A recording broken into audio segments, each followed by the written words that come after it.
pantalla. Entonces, les decía, el día de hoy empezamos el tema de análisis dimensional. Esto nos va a ocupar el resto de la unidad. Y al final de la unidad haremos algunos ejercicios, ¿verdad?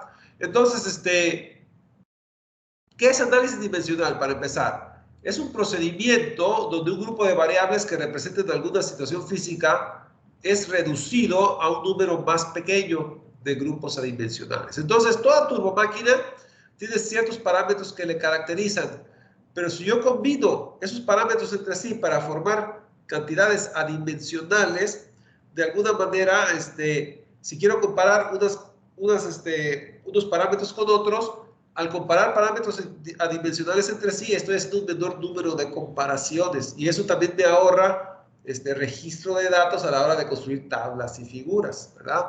Ya nos iremos dando cuenta con el tiempo cómo funciona eso. Entonces, cuando hablamos de turbomáquinas, ¿verdad? Cuando hablamos de turbomáquinas, ¿qué nos permite hacer el análisis dimensional? O sea, ¿qué tipo de tareas nos permite hacer el análisis dimensional o qué ventajas me da? Bueno, pues hay dos. La primera es la inmediata, ¿verdad? La inmediata es predicción del rendimiento de un prototipo partiendo de pruebas realizadas sobre un modelo semejante a escala. Entonces, imagínense ustedes que tienen una turbinita, ¿verdad? Tienen una turbinita, ¿verdad? Que aprovecha cierta caída de fluido, ¿verdad? Esto se echa a andar y produce potencia, ¿verdad? Y produce potencia. Entonces tenemos una turbinita de cierto tamaño, ¿verdad? Tenemos una turbinita de cierto tamaño, cierto diámetro de rodete, que al aprovechar cierta caída produce cierta potencia. Ahora, vamos a suponer que es más fácil hacer una prueba sobre esta turbinita que con respecto a una turbinota, ¿verdad? Que ya voy a instalar al pie de una montaña o al pie de una presa, ¿verdad? Que en general va a tener otra H, ¿verdad? Y va a tener otra potencia generada, mucho mayor. Entonces es más fácil hacer pruebas sobre el prototipo a escala que sobre la turbina real en sí. Entonces, la primera ventaja del análisis dimensional es decir, bueno, yo analizo esta prueba en el prototipo a escala, ¿verdad? Entonces hago pruebas realizadas sobre un modelo semejante a escala. Y una vez que yo registro todos los parámetros y los resultados de su rendimiento, ahora todos esos parámetros que tienen que ver en el experimento y los resultados, los agrupo los combino formando números adimensionales, ¿verdad? Y esos números adimensionales valen lo mismo en la escala grande que en la escala pequeña. Y una vez que tengo ese número adimensional aquí, entonces si yo tengo algunos parámetros, yo puedo calcular el que hace falta de la fórmula de ese número adimensional. Entonces, el análisis dimensional lo que permite es lo siguiente, modelos a escala de máquinas más grandes comparten ciertos números adimensionales en rendimiento. Entonces yo puedo hacer pruebas sobre uno chiquitito y llevarlo al caso grande y si conozco algunos datos, despejo el dato que me haga falta de ese número adimensional, ¿verdad? Entonces, eso es el punto número uno, la predicción del rendimiento, ¿verdad? De algún prototipo partiendo de pruebas realizadas en un modelo semejante a escala. Entonces, claro, hay muchos detalles que ver aquí por qué funciona eso, ¿verdad? Ya iremos viendo eso con el andar de los días. Pero esa es la ventaja número uno. La segunda ventaja, ¿verdad? Es la determinación del tipo más adecuado de maquinaria basándose en máxima eficiencia. Entonces, por ejemplo, vamos a suponer que yo no sé qué bomba usar. Yo no sé qué vamos a usar para cierta aplicación. Entonces yo quiero saber cuál es el tipo más adecuado de bomba para cierta aplicación. Entonces, en caso de bombas, yo sé que las bombas manejan cierto caudal, rotan a cierta velocidad y van a impulsar al fluido para vencer cierta altura. Entonces, yo combinando esos tres factores en un número adimensional, ¿verdad? Todas las bombas centrífugas que operan a cierta altura, velocidad de rotación y caudal, tienen algún parámetro adimensional que comparten. Todas las bombas de flujo mixto, ese parámetro dimensional vale otra cosa. Y todas las bombas axiales, esos parámetros adimensionales tienen otros valores. Entonces, de alguna manera, esos parámetros adimensionales me permiten, ¿verdad?, agrupar cierto tipo de geometría de bombas, ¿verdad?, en ciertas categorías. Y ya de acuerdo a la tarea que yo tenga, ¿verdad?, hay ciertas categorías que son más idóneas que otras para esa aplicación. Entonces, al catalogar el rendimiento de una bomba, ¿verdad?, en parámetros adimensionales, a la hora que yo quiera que esa bomba cumpla con ciertos requisitos, yo nada más tengo que consultar el parámetro adimensional formado por esos requisitos y checo a ver mi catálogo de bombas, a ver qué bombas comparten esos parámetros adimensionales. Y así habré determinado yo el tipo de bomba más adecuado para esa aplicación, ¿verdad? Y lo mismo se puede hacer en turbinas. En turbinas, si yo considero qué potencia producen, a qué velocidad van a rotar y qué altura van a aprovechar para convertir en energía, también yo puedo formar parámetros adimensionales, ¿verdad?, de acuerdo al tipo de turbina y ya de acuerdo a las características que yo deseo para mi tarea, ¿verdad?, yo genero un parámetro adimensional y ya de acuerdo al valor de ese parámetro adimensional checo mi catálogo de turbinas a ver qué turbinas comparten ese parámetro adimensional. Ahora bien, esta es una herramienta muy útil, ¿verdad? Y ya haremos ejercicio de esto también para que a mí como ingeniero, si me dicen, hey, yo quiero una bomba de tal altura, tal velocidad, tal altura, tal velocidad, tal caudal, bueno, con el uso de esta técnica, ¿verdad?, yo te diga, hey, esta bomba es la más adecuada para esa aplicación. Ahora, ¿a qué me refiero yo con más adecuado? Ya les había hablado acerca de esto cuando empezamos a ver clasificación de bombas. Cuando yo les dije que había bombas centrífugas de flujo mixto y axiales, yo les había dicho que unas bombas eran más eficientes que otras de acuerdo a su aplicación. Por ejemplo, bombas centrífugas son para aplicaciones de gran altura y poco caudal. Si una aplicación tiene gran altura y poco caudal, ese parámetro adimensional va a ser un parámetro adimensional bajo, ¿verdad? Y ese parámetro, y todas las bombas centrífugas comparten ese parámetro adimensional bajo en su rendimiento. Entonces, yo sé que para ese tipo de aplicaciones a mí me conviene la centrífuga. Para bombas axiales, yo les decía que esas eran ideales para bombas de alto caudal y bajo altura, ¿verdad? Entonces, otra vez, si yo como ingeniero requiero una aplicación con gran caudal y baja altura, ese parámetro adimensional va a ser alto, ¿verdad? Y si voy a mi catálogo de bombas a ver cuáles bombas tienen ese parámetro adimensional alto, me voy a dar cuenta que son las axiales. Entonces, el análisis dimensional me permite agrupar, ¿verdad?, ciertos parámetros de rendimiento, ya sea de bombas o de turbinas, para que cuando yo tenga una tarea enfrente de mí, yo construya ese parámetro dimensional y me fije en mi catálogo de máquinas a ver qué máquinas ocupan esos parámetros adimensionales en su rendimiento, ¿verdad? Entonces, y bueno, eso me ayuda a determinar cuál voy a escoger. ¿Por qué?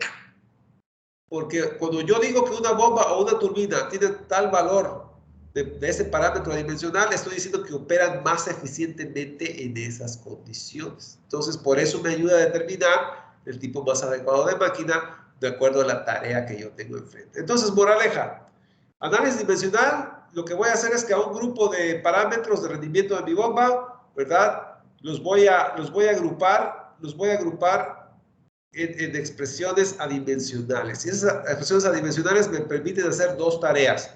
Hacer pruebas en prototipos y estimar cuánto me va a rendir ya en el prototipo más grande, ¿verdad? O ¿verdad?, formar un parámetro adimensional con algunos requisitos de mi turbomáquina y luego ver en tablas o gráficas qué tipo de turbomáquinas comparten los parámetros adimensionales para ver qué tipo de bombas, qué tipo de máquinas operan más eficientemente en esas condiciones, ¿verdad? Entonces esas son las dos grandes aplicaciones, pero al fin y al cabo, esto es una disciplina, digamos, basado en datos empíricos, ¿verdad? En base a experiencia y experimentos hechos sobre máquinas. Al fin y al cabo, es una técnica que sirve para resumir datos experimentales en pocos números, ¿verdad? Muchas situaciones los voy a registrar en pocos números. Les sirve para resumir información, ¿verdad?, para luego darle uso. Entonces, en eso consiste el análisis dimensional. Como les decía, hay muchos detalles aquí y allá y es lo que vamos a estar viendo esta semana, ¿verdad? Entonces, vamos a ver el escenario principal. Yo tengo una turbomáquina. Y toda turbomáquina, sea bomba, sea turbina, hay ciertos parámetros que lo definen. Por ejemplo, toda bomba o turbina maneja cierto caudal. Toda bomba o turbina maneja cierto trabajo, ¿verdad? La turbina produce trabajo, la bomba recibe trabajo, ¿verdad? Al trabajo a veces se le conoce como altura, ¿verdad? Ya hablaré acerca de eso. Toda bomba o turbina maneja cierto fluido. Toda bomba o turbina tiene cierto diámetro de rodete. Toda bomba o turbina tiene cierta aspereza en sus álabes. Toda bomba o turbina funciona a ciertas revoluciones por segundo. Toda bomba o turbina produce o recibe cierta potencia, ¿verdad? Y toda bomba o turbina tiene cierta dimensión de la cámara donde procesa el fluido, por así decirlo, ¿verdad? Entonces, esos son los parámetros que definen a una turbomáquina, ¿verdad? Son los parámetros que definen a una turbomáquina. Son un montón, ¿verdad? Si se fijan, ¿verdad? Si se fijan, por ejemplo, la gente que analiza esto experimentalmente dice, ¿qué trabajo me maneja una bomba? ¿O qué trabajo me maneja una turbina? O dicho de otra manera, ¿qué altura energética me maneja la bomba o la turbina? Por eso le pongo H. Entonces, si estos son los parámetros que definen a una turbomáquina, la altura energética o trabajo de esa turbomáquina depende del resto de los factores, es decir, depende del caudal que maneja, de sus revoluciones, del diámetro de su rodete, del tipo de fluido, de las presas de sus álabes, de sus dimensiones, ¿verdad? Donde albergan el fluido. Entonces, pues como que es mucha información, ¿verdad? Una persona que va a hacer experimentos para catalogar resultados, pues como que dice, como que es mucho trabajo, ¿verdad? Porque tengo una H versus Q, H versus N, H versus D, H versus Rho, versus mu, versus epsilon y versus L. Es decir, 1, 2, 3, 4, 5, 6, 7. Son 7 comparaciones. Es mucha información. Entonces uno dice, bueno, buena suerte haciendo experimentos H versus Q versus N versus D. No vas a terminar con el catálogo de gráficas y tablas, ¿verdad? Entonces, para resumir esa información, lo que la gente hace es que agrupa parámetros entre sí formando parámetros adimensionales. Por ejemplo, si yo agarro H y la divido entre N cuadrada y D cuadrada, ¿verdad? Ya tengo un parámetro adimensional. Ahora, si yo agarro Q y lo divido entre N por D al cubo, ¿verdad? Tengo otro parámetro adimensional, ¿verdad? Si yo agarro el diámetro del rodete, ¿verdad? Y lo elevo al cuadrado y lo adimensionalizo con Rho, con N, ¿verdad? Con Rho, con N y con mu, ¿verdad? Tengo otro parámetro dimensional. Si yo agarro epsilon y D, tengo otro parámetro dimensional y si tengo L y D, tengo otro parámetro dimensional. Ahora, ¿qué gano yo con esto, verdad? Bueno, que en lugar de hacer 7 comparaciones, ¿verdad? H versus Q versus N versus D, etcétera. Ahora yo nada más hago 4 comparaciones. Ahora es H adimensionalizado versus Q adimensionalizado. H adimensionalizado versus esta expresión adimensionalizada. Y así sucesivamente. Pero adivinen qué, ya me ahorré trabajo. De 7 comparaciones ya tengo 4. Y ahora empiezo a hacer pruebas. Tal vez algunas comparaciones no sean importantes y otras sí, pero ya reduje mi trabajo, ya resumí mis resultados, ¿verdad? En menos información. Entonces, bueno, ahí está el primer pasito, ¿verdad? Entonces, el trabajo lo puedo, a mí me interesa en una turbomáquina cuánto trabajo produce. Pero bueno, el trabajo que produce o recibe cierta turbomáquina depende de si es bomba o turbina, ¿verdad? Depende del resto de los parámetros. Entonces, en lugar de hacer una dependencia de 7 elementos, ya es una dependencia de 4 elementos. Claro, todos son inversiones adimensionalizadas. Bueno, otra característica importante que le interesa a los ingenieros, ¿verdad?, que trabajan con turbomáquinas, es saber la eficiencia de una turbomáquina. Entonces, la eficiencia es algo adimensional, ¿verdad? Es una fracción, no tiene unidades. Pero la eficiencia también depende de todos esos parámetros. Depende de Q, de N, de D, de Rho, de mu, de epsilon y de L. Entonces, otra vez son 7 comparaciones. dependiendo del valor de Q, es la eficiencia que va a tener. Dependiendo, o sea, ciertas bombas manejando cierto caudal tienen una eficiencia y manejando otro caudal tienen otra, ¿verdad? Entonces el caudal afecta la eficiencia. Las revoluciones también. Una bomba, una turbina, ¿verdad? A unas revoluciones tienen una eficiencia distinta que cuando opera a otras revoluciones. Y lo mismo con el diámetro del rodete, el tipo de fluido, la aspereza, las dimensiones. Otra vez, son 7 comparaciones distintas. Pero yo puedo agrupar Q adimensionalmente, N adimensionalmente, epsilon adimensionalmente y L adimensionalmente. De hecho, estas agrupaciones adimensionales ya las hice arriba, entonces nada más manejo las mismas. Entonces, la eficiencia ahora también la puedo comparar contra estos parámetros adimensionales. Entonces, en vez de hacer un estudio de 7 comparaciones, es un estudio de 4 comparaciones.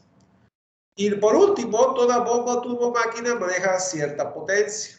Y otra vez, la potencia depende del caudal que maneje, las revoluciones, etc. Entonces, si yo quiero graficar el rendimiento de una turbomáquina o tabularla, ¿verdad? Es mucha información, mejor adimensionalizo la potencia con los parámetros de mi problema. La potencia aquí la voy a dimensionalizar con ρ, con n y con d, ¿verdad? Entonces ya genera una potencia dimensional y versus los otros parámetros, pero los otros parámetros ya los agrupé, entonces utilizo el mismo grupito, ¿verdad? Entonces tengo cuatro grupos, ¿verdad? 4 comparaciones. Ahora sí, la gente que hace experimentos en turbomáquinas, ¿verdad? Para graficar o tabular su rendimiento, dice, bueno, pues ahora es hora de ponerse a trabajar, vamos a hacer experimentos de este versus este, de este versus este, de este versus este, etcétera, etcétera. Y algunas comparaciones son más importantes que otras. Por ejemplo, L sobre D no afecta tanto. Epsilon sobre D no afecta tanto. Este afecta un poquito más, pero tampoco afecta tanto. Entonces, la gente que ha hecho pruebas se ha dado cuenta que esta versión adimensional de H depende en gran parte de esta versión adimensional de Q. Los demás sí afectan, pero no afectan mucho. Entonces, como es mucha lata manejar tantas comparaciones, la gente dice, bueno, pues vamos, para muchas aplicaciones nos podemos olvidar de estos y decimos que H de la versión adimensional de H en realidad depende de la versión adimensional de Q. Y entonces en turbomáquinas, pues yo nada más me preocupo de las revoluciones, del diámetro del rodete, ¿verdad? Del caudal y del trabajo, ¿verdad? Y con esa información, que siguen siendo 4 parámetros, esos 4 parámetros los puedo resumir en una sola comparación, ¿verdad? Entonces, y bueno, lo mismo se ha dado cuenta la gente a la hora de hacer experimentos de eficiencia. La eficiencia depende enormemente del caudal adimensional. También depende de los otros factores, pero no tanto. Un poquito, pero no tanto. Entonces, como una buena aproximación, decimos que nada más depende de esto. Ahora, uno puede decir, ¿por qué se ignora lo demás? Porque es mucho trabajo. Pero no solo eso, es mucho trabajo y todos sabemos que no es lo mismo plantear el problema del pizarrón en la computadora, en una hoja de papel, que ya ir a montarlo ya en el campo de trabajo. Entonces, de todos modos, siempre va a haber cierta discrepancia porque las condiciones no son las óptimas, ¿verdad? Entonces, de todos modos, hay cierto margen de error y la consideración de los parámetros extra de alguna manera son comparables con ese margen de error. Entonces, no es práctico llevar la cuenta de todas esas cosas, ¿verdad? Entonces, típicamente los ingenieros comparan estos parámetros adimensionales H versus Q, ¿verdad? Eficiencia versus Q y potencia versus Q también, ¿verdad? Al evaluar la potencia se han dado cuenta que esos dos parámetros adimensionales, con esto basta. Lo demás sí influye, pero ese margen de error es comparable, ¿verdad? Con otras cosas que hacen la diferencia entre teoría y práctica, ¿verdad? Entonces, entonces vemos que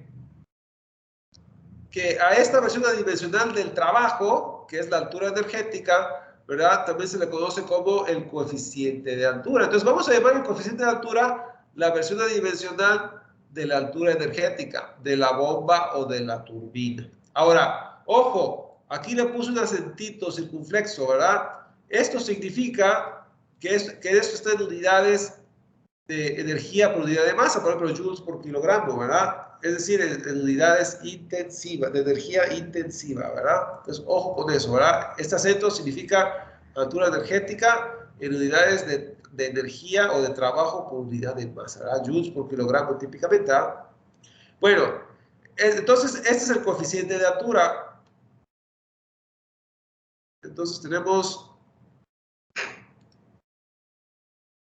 a este lo vamos a llamar el coeficiente de altura, CH, altura energética, ¿verdad? A este lo vamos a llamar el coeficiente de caudal o el coeficiente de flujo volumétrico, ¿verdad? Coeficiente de flujo volumétrico, CQ. Es simplemente la versión adimensional del caudal. Después tenemos el coeficiente de potencia, ¿verdad? Es simplemente la potencia dimensionalizada, ¿verdad? De acuerdo a este análisis. A ese se le conoce como el coeficiente de potencia, ¿verdad? CP. Ahí está. Ahora, aquí este lo habíamos desechado, ¿verdad? Lo habíamos desechado, pero de todos modos tiene un nombre porque ya estudios más específicos, ¿verdad? Estudios más específicos tal vez sí consideren el efecto de este parámetro. En general no, pero para estudios más específicos de bombas, ¿verdad? En ocasiones sí se considera, ¿verdad? Entonces a este a veces, ¿verdad? Sobre todo en estudios más especializados, no tanto en aplicaciones directas, a veces se le hace mención y se le conoce como el Reynolds rotacional. Ahora, uno puede decir, ¿por qué Reynolds rotacional? Fíjense bien, si estamos hablando de una bomba, una turbina, es decir, algo que tiene un álave que está rotando, ¿verdad? La velocidad tangencial de rotación, ¿verdad? ¿A qué es igual? Es igual a omega por R, ¿verdad? Omega por R. Pero omega en otras unidades, omega está típicamente en unidades de radianes por segundo. Pero bueno, otra medida de la velocidad angular en cantidades más empíricas, más fácilmente obtenibles, ¿verdad? Para un ingeniero son revoluciones por segundo, ¿verdad? Entonces, en lugar de manejar omega, en lugar de calcular específicamente la velocidad de rotación, bueno, yo sé que la velocidad de rotación es la velocidad tangencial de una nave, es omega por R estrictamente hablando. Pero para un ingeniero obtener omega, pues hay que hacer cálculos de conversión de unidades, ¿verdad? Un dato fácilmente de obtener, ¿verdad? Sería las revoluciones por segundo. Entonces, en vez de omega, revoluciones por segundo. En vez del radio, para un ingeniero, a veces lo que uno tiene en la mano es el diámetro del rodete, ¿verdad? Entonces, ahí tenemos el D. Entonces, ND hace las veces de velocidad, ¿verdad? Velocidad. Y luego, Rho sobre Du, ¿qué es? Es como dividir entre Du, ¿verdad? Y luego el diámetro adicional de D. Entonces, B por D sobre Du, ¿qué es? Es el Reynolds. Pero es el Reynolds de la velocidad tangencial de rotación del rodete. Claro, no es estrictamente eso, porque N no es omega y el diámetro no es R, pero es un múltiplo del Reynolds rotacional considerando la velocidad de rotación del álave. Es un múltiplo de eso. El múltiplo serían las unidades de conversión de N a omega y de diámetro a R, ¿verdad? Pero por eso se llama Reynolds rotacional, porque de alguna manera es un múltiplo del número de Reynolds con la velocidad tangencial del álave metida ahí, ¿verdad? Por eso se llama Reynolds rotacional. Bueno, entonces ahí está la explicación de ese parámetro. Y bueno, y los otros dos parámetros, ¿verdad? Si le queremos poner nombre a este y a este, bueno, pues esta es la rugosidad relativa, ¿verdad? La rugosidad del álave dividido entre el diámetro del álave. ¿Cómo se compara la rugosidad, la aspereza, con el diámetro del propio álave, ¿verdad? Y entonces esa es la rugosidad relativa, Epsilon sobre D, y la longitud relativa, pues es L sobre D, ¿verdad? Bueno, entonces les decía, experimento, entonces la gente se puso a comparar CH versus CQ, CH versus Reynolds rotacional, CH versus rugosidad relativa, etcétera, ¿verdad? Y la gente que hizo experimentos se dio cuenta, ¿verdad? Se dio cuenta que los efectos de Reynolds rotacional, rugosidad relativa y longitud relativa son pequeños y pueden ignorarse en una pequeña aproximación. Es decir, mientras no sean aplicaciones muy sofisticadas, ¿verdad? Pues yo con comparar CH versus CQ, eficiencia versus Q, versus CQ y CP versus CQ, con eso basta. Hay cierto margen de error, pero es un margen de error aceptable en ingeniería. Ya esto complica más la situación, son más datos que hay que manejar, ¿verdad? El procesamiento de datos también es más difícil de llevar a cabo. y no vale la pena para el margen de error que se da, ¿verdad? Entonces, en muchas aplicaciones directas, ¿verdad? Bueno, pues pueden ignorarse esos efectos, ¿verdad? Regla rotacional, rugosidad y longitud relativa. Claro, en una pequeña aproximación, bueno, aquí no es pequeña, aquí es primera, ¿no? En una primera aproximación, lo más que el corrector de primera, ¿verdad? Pero bueno, aquí se entiende, ¿verdad? Pueden ignorarse para datos aproximados, para aplicaciones directas. Aquí es el corrector de ortografía, luego me cambian las... Yo no sé corrector de qué sea, de sintaxis, pero me cambian las cosas, ¿no? Bueno, ahora bien, cuando hablamos de turbomáquinas de flujo axial, es decir, bombas y turbinas, ¿verdad? Bombas y turbinas, en ocasiones no se usa el CQ. Sabemos que el CQ vale esto. Fíjense bien.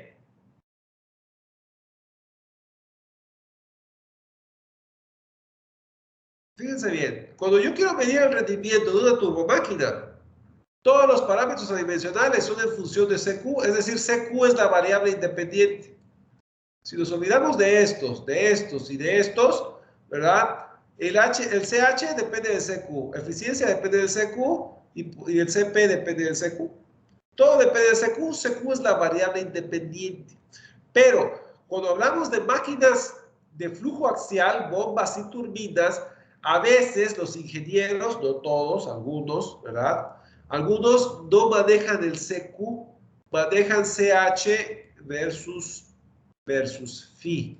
Ahora, esta phi es equivalente al CQ, ¿verdad? Igual, eficiencia versus phi y CP versus phi. Ahora, este phi viene siendo como un CQ para máquinas axiales, ¿verdad? Es una alternativa al CQ. Y se los menciono porque si ustedes van a manuales de máquinas hidráulicas o van a manuales de fabricantes, a veces no van a ver el CQ, van a ver el phi en máquinas axiales. Entonces, pues hago mención de eso. Entonces, el CQ es equivalente al phi. Vamos a ver por qué. El CQ es Q por ND al cubo, ¿verdad? Así se define. Q sobre ND al cubo. Pero vamos a agrupar este ND al cubo, ¿verdad? Q sobre N por D al cuadrado. Ahora, ¿qué es N por D? N por D es un múltiplo de la velocidad tangencial del álame. Ya hablé acerca de eso en regla rotacional, ¿verdad? Y el caudal en una máquina axial, ¿verdad? Es igual a Bx por pi cuartos de diámetro al cuadrado. Entonces, este pi cuartos, ¿verdad? Este pi cuartos, ¿verdad? Y el hecho de que ND no es estrictamente U, porque hay una conversión a omega R aquí, ¿verdad? Hay un factor de conversión, ¿verdad?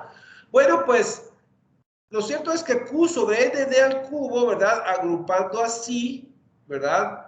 Podemos decir que es linealmente proporcional a esta cantidad. Es decir, es igual a esta cantidad por un número, que es ese pi cuartos sobre ese factor de conversión de ND a omega R, ¿verdad? Entonces, CQ es linealmente proporcional a velocidad axial por D al cuadrado sobre U por D al cuadrado.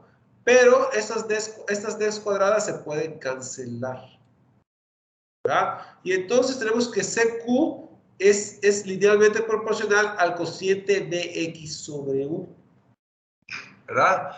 Linealmente proporcional significa que CQ es igual a algún número por este cociente, ¿verdad? Entonces, y este cociente es el phi. Entonces, el phi es la velocidad axial del flujo de la turbomáquina. Ya vimos cómo sacar eso con triángulos de velocidad, ¿verdad? Y la velocidad tangencial del álama. Eso también ya lo vimos en triángulos de velocidad, ¿verdad? Entonces, ustedes conocen Bx y U de una máquina de flujo axial, bomba o turbina. En ocasiones, la gente que si ustedes van a consultar tablas o figuras de rendimiento, ¿verdad? A veces no aparece el CQ en máquinas axiales, a veces aparece el phi, pero el phi es equivalente al CQ. De alguna manera manejan la misma información, ¿verdad? Este dato es este dato, ¿verdad? Multiplicado por algún número, ¿verdad? Pero al fin y al cabo son datos que hacen referencia a lo mismo, ¿verdad? Todo esto en máquinas axiales. Algunos ingenieros prefieren usar este sobre este. Algunos no, ¿verdad? Depende de qué manual estén ustedes leyendo. Bueno, entonces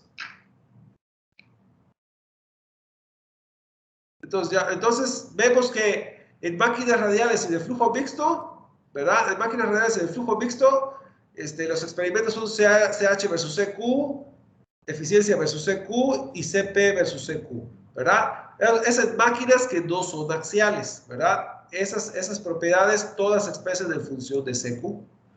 Pero en máquinas axiales se puede utilizar la versión de CQ o se puede utilizar la versión donde se utiliza phi en lugar de CQ, ¿verdad? Es decir, cuando ustedes van a tablas o gráficas, ¿verdad? Van a ver graficados CH versus phi, eta versus phi o CP versus phi, en algunas y en otras versus CQ, ¿verdad? Entonces, es nada más, les aviso, ¿ah? Que depende del autor. Hay gente que prefiere una cosa y hay gente que prefiere otra, ¿verdad? Simplemente así están más cómodos trabajando con esa información. Ahora, ya para terminar la clase de hoy, ¿verdad? Vamos a acabar un poquito temprano. Para una bomba, sabemos que la eficiencia, ¿cuál es la fórmula de eficiencia de una bomba?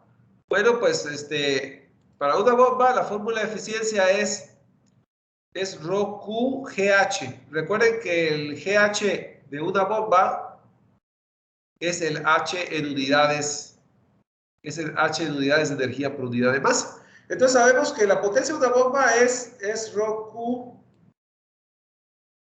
ρQGH, es decir, la potencia teórica dividida entre la potencia real. Acuérdense que en una bomba, cuando ustedes meten trabajo desde fuera, ¿verdad? Aquí ustedes tienen conectado esto a un motor, ¿verdad? Pues el motor tiene un eje rotando a cierta potencia de entrada. Pero a la hora de entrar a la turbomáquina, ¿verdad? Aquí están los álabes. A la hora de entrar a la turbomáquina, el fluido pasa por la turbomáquina. Pero ojo, este motor está conectado a la turbomáquina a través de un eje. Y este eje, bueno, pues a veces tiene rodamientos, ¿verdad? Tiene rodamientos. Y esos rodamientos hacen fricción. Entonces la potencia que yo meto desde fuera, parte se desperdicia en la fricción mecánica. Pero no solo eso. A la hora que los álabes impulsan el fluido, a veces hay fricción del fluido con los álabes, ¿verdad? Y a veces los álabes no cucharean todo el fluido, a veces el fluido se mete entre los claros y vuelve a recircular. Entonces hay pérdidas, no toda la potencia del torque se está aprovechando en impulsar al fluido de la manera más eficiente. Entonces, una cosa es la potencia que yo meto desde afuera y otra es la potencia que yo en realidad, que teóricamente, de una manera pura, yo debería de aplicar adentro, teóricamente, para impulsar un fluido. En la práctica, lo que yo calculo teóricamente no es cierto. A veces tenemos esos patrones de recirculación donde el flujo se mete entre los recovecos y regresa y forma fricción, ¿verdad? Aparte no estoy cuchareando todo el caudal, entonces la fórmula teórica de potencia, el caudal que yo estoy manejando no es cierto, ¿verdad? Porque parte se pierde y lo vuelvo a relanzar. A veces potencia se pierde en la fricción de los rodamientos. Entonces, una cosa es la potencia que uno conecta desde fuera y otra es la potencia teórica que uno necesita para impulsar el fluido. Pero lo cierto es que esto es ideal, mientras que la potencia de entrada es real. Esto es lo que yo gasto, es lo que a mí me cuesta dinero, ya sea eléctricamente o con combustible, ¿verdad?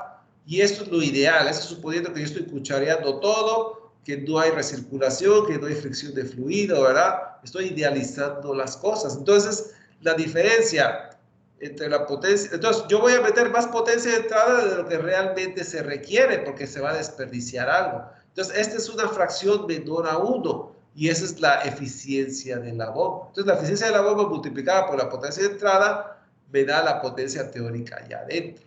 Ahora bien, vamos a hablar acerca del ρQGH. Este ρQGH, bueno, pues aquí tenemos el ρ, tenemos el Q, y el GH es el H circunflexo. Aquí está. Y abajo tenemos la potencia. Ahí está. Ahora, si yo la potencia la adimensionalizo, ¿verdad? Entonces, si abajo dividí entre ρ, arriba tengo que dividir entre ρ. Si abajo dividí entre n al cubo, arriba tengo que dividir entre n al cubo. Entonces una n va a dividir a la q y la otra n al cuadrado va a dividir a la h.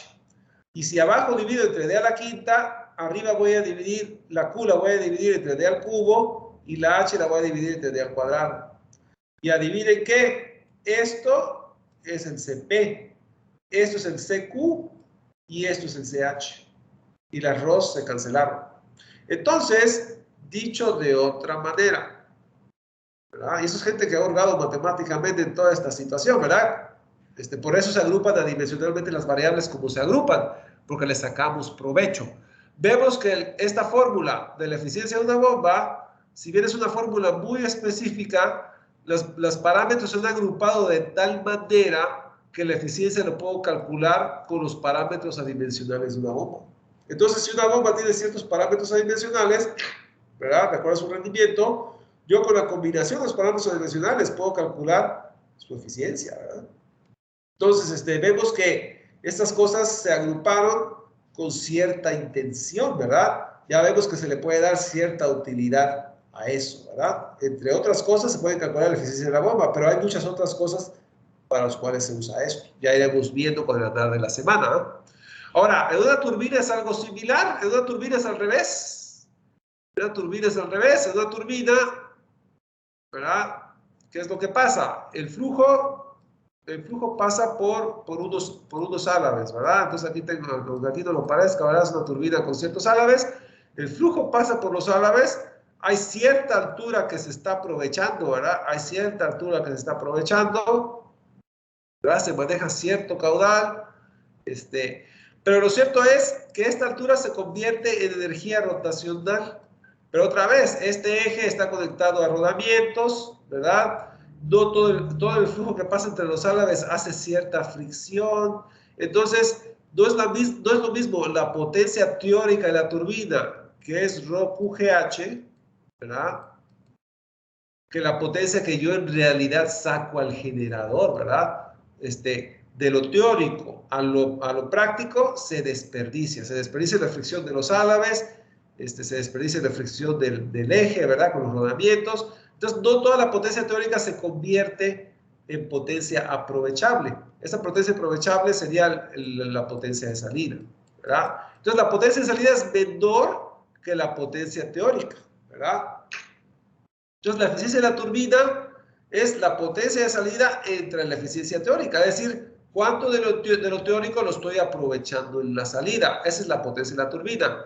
Y otra vez, ρQGH, ¿verdad? Es flujo másico por la altura de unidades de energía por unidad de masa, pero esto ya vimos, se agrupa de la misma manera que acá. La potencia de salida la agrupo de esta manera, ¿verdad? Y arriba el ρQGH lo adimensionalizo, ¿verdad? Para no alterar para lo que yo dividí aquí arriba, lo tengo que dividir aquí abajo, y agrupando términos, llego otra vez a algo similar. La eficiencia de una turbina es esta expresión en función de los coeficientes adimensionales de la turbina. Y como pueden ver, la eficiencia de la turbina es el recíproco de la eficiencia de la bomba. Son los mismos.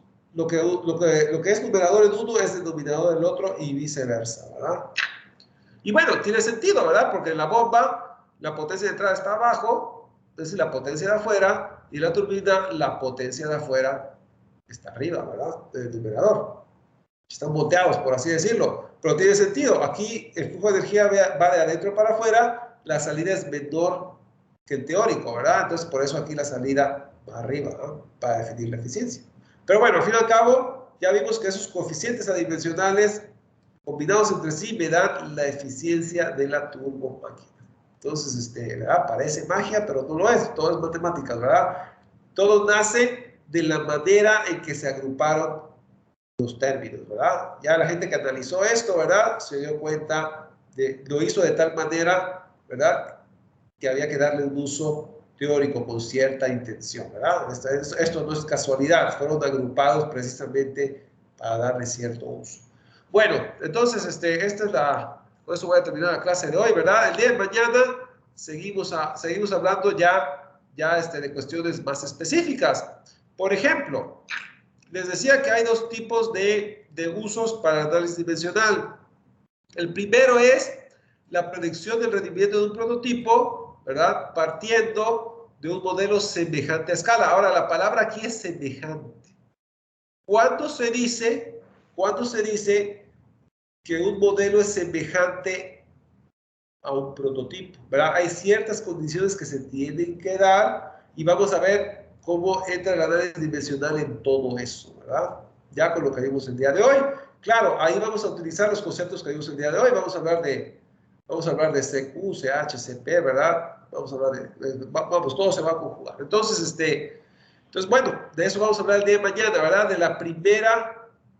la primera aplicación del análisis dimensional, ¿verdad? ¿Qué son máquinas semejantes y cómo utilizar el análisis dimensional para realizar este tipo de tareas? Ya después nos ocuparemos del punto número 2, ¿verdad? Entonces, este es el apunte 1.10. Pues vamos aquí aquí, ¿verdad? Unidad 1 y es el apunte 1.10 el que tengo que subir.